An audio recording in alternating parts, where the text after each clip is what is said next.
Gimana caranya nentuin hak uang kompensasi karyawan dan cara ngitungnya?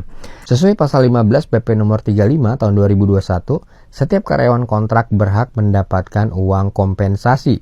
Nah, pembayarannya sendiri dilakukan ketika masa kontraknya berakhir. Karyawan kontrak yang berhak mendapatkan uang kompensasi ini hanya karyawan yang masa kontraknya lebih dari 1 bulan. Kalau kurang dari 1 bulan tidak berhak mendapatkan uang kompensasi. Pemberian uang kompensasi juga dilakukan apabila masa kontrak karyawan yang bersangkutan diperpanjang. Pemberian uang kompensasi ini dilakukan pada saat selesainya masa kontrak sebelum perpanjangan dan diberikan lagi pada akhir masa kontrak perpanjangannya. Kita ambil contoh misalnya karyawan dikontrak selama 12 bulan. Maka di akhir bulan ke-12 dia berhak mendapatkan uang kompensasi.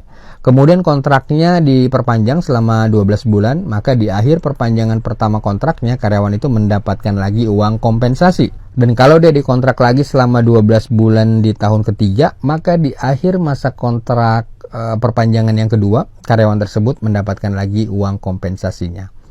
Nah, sekarang bagaimana caranya menghitung besarnya uang kompensasi tersebut? Ini rumus dasarnya adalah masa kerja dalam hitungan bulan dibagi 12 dikali 1 bulan upah. Untuk karyawan kontrak yang masa kerjanya kurang dari 1 bulan, dia tidak berhak mendapatkan uang kompensasi. Kalau masa kerjanya antara 1 sampai 12 bulan, uang kompensasinya masa kerja dibagi 12 dikali 1 bulan upah.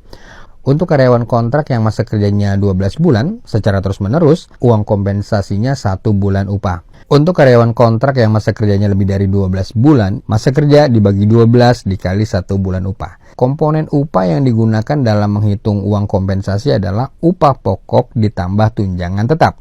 Misalnya seorang karyawan kontrak, katakanlah namanya karyawan A, gajinya 4,5 juta sebulan, dan komponen upahnya adalah upah tanpa tunjangan.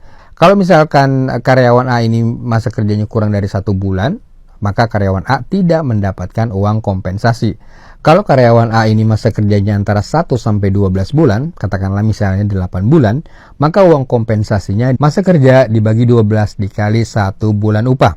8 bulan dibagi 12 dikali 4,5 juta sama dengan 3 juta rupiah. Berikutnya masa kerja karyawan 12 bulan full atau 1 tahun. Maka uang kompensasinya adalah 1 bulan gaji, 4,5 juta rupiah. Kalau masa kerjanya lebih dari 12 bulan, misalnya 18 bulan, masa kerja dibagi 12 dikali 1 bulan upah. 18 per 12 dikali 4,5 juta sama dengan 6.750.000 rupiah. Ini uang kompensasinya.